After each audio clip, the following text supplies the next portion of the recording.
मग काय सांगणार या आजीबाबांचं घर पाडल्यानंतर आता त्यांच्या पाठीशी तुम्ही उभे राहिलेले आहेत आणि काय नेमकी आता यात तुमची भूमिका राहणार आहे? पाठीशी उभा राहण्याचा प्रश्न येत नाही. मी या ठिकाणी एक नैतिक जबाबदारी म्हणून आणि या जगात माणुसकी अद्याप जिवंत आहे म्हणून या ठिकाणी आलेलो आहे.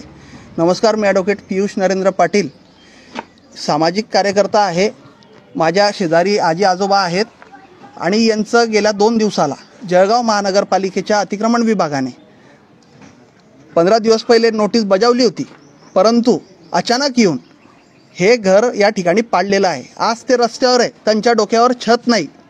परंतु ज्या पद्धतीने महानगरपालिकेने ही कारवाई केली, माझं महानगरपालिकेच्या अतिक्रमण विभागाला आणि आयुक्त महोदयांना आव्हान आहे की जळगाव शहरामध्ये किती अशी अतिक्रमणं आहेत की जे पार्किंगच्या जागेत अनेक ठिकाणी हॉटेली चालू आहेत, त्या ठिकाणी बिअर बार चालू आहे, याचा हप्ता तुमच्यापर्यंत पोहोचतो आहे. अनेक ठिकाणी हॉस्पिटल उभारण्यात आलेले आहेत मोठमोठे, त्या ठिकाणी पार्किंगचा पत्ता नाही आहे, त्याचेही हप्ते यांच्यापर्यंत पोहोचत आहेत. आणि अनेक महानगरपालिकेच्या जागेंवर विविध मोठमोठे बिल्डर्स असतील, राजकीय पुढारी असतील, यांनी त्या जागा बळकावून ठेवलेल्या आहे. यांच्याकडे महानगरपालिकेचे कर्मचारी, अतिक्रमण विभाग लक्ष देत नाही. याच्या पलीकडे जळगाव महानगरपालिकेच्या समोरच जे मोठमोठे शोरूम्स त्या ठिकाणी उभे आहेत, याची एकाचीही त्या ठिकाणी पार्किंग नाही आहे. हा विषय अनेकदा वादग्रस्त ठरलेला आहे, परंतु वेळोवेळी त्यांच्याकडनं केवळ खंडणी घेण्यासाठी हे असे मुद्दे उठवले जातात आणि परत ते कालांतराने संपवले जातात.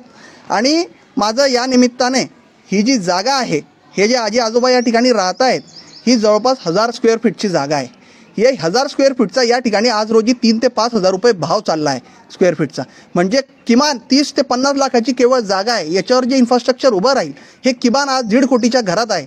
म्हणजे ही एवढी मोठी जागा बळकावून या ठिकाणी मोठा आर्थिक फायदा घडवून आणायचा हा कट या ठिकाणी रचला गेलेला आहे. जो हा शर्मा व्यक्ती आहे, जो हे सर्व घडवून आणतो आहे, हा आधी केवळ एक व्यक्ती होता, नंतर हा योगायोगाने महानगरपालिकेत कर्मचारी म्हणून भरती झाला आणि याने याच संधीचा फायदा घेऊन एक मोठी डिलिंग, माझ्या माहितीप्रमाणे जळगाव महानगरपालिका अतिक्रमण विभाग आणि याच्यामध्ये 10 लाख रुपयाची डिलिंग झालेली आहे. ते मिळालेले सुद्धा आहे अतिक्रमण अधीक्षकांना आणि त्याच्यानंतर ही कारवाई केली गेली. आणि या ठिकाणी शर्माने वेळोवेळी या दोघं आजी आजोबांना जीवेठार मारण्याच्या धमक्या दिलेल्या आहेत. पोलीस प्रशासन यांची दखल घेत नाही आहे. मी उद्या माननीय पोलीस अधीक्षक, जळगाव महानगरपालिकेचे आयुक्त यांची भेट घेणार आहे आणि उद्या आम्ही सर्व सामाजिक कार्यकर्ते या ठिकाणी जमून ज्या पद्धतीने महानगरपालिकेच्या अतिक्रमण पथकाने हे घर पाडलं, या ठिकाणी ज्या पद्धतीने ड्रिल दाखवण्यात आली, खूप मोठी ड्रिल त्यांनी या ठिकाणी घडवून आणलेली आहे. आम्ही सर्व सामाजिक कार्यकर्ते या ठिकाणी उद्या येऊन पुन्हा त्यांचं घर उभं करून त्यांचा संसार आम्ही पुढे हे करणार आहे. पण भाऊ, या दरम्यान जर काही कायदेशीर कारवाई झाली तर तुमच्यावर? कायदेशीर कारवाई, चांगलं कामं करत असताना कायदेशीर अडचणी येत असतात. पोलीस प्रशासनाने त्यांचं काम करावं.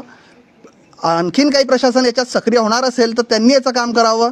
परंतु आता इथून मिशन अतिक्रमण जळगाव शहर ही मोहीम मी जळगाव शहरात राबवणार आहे.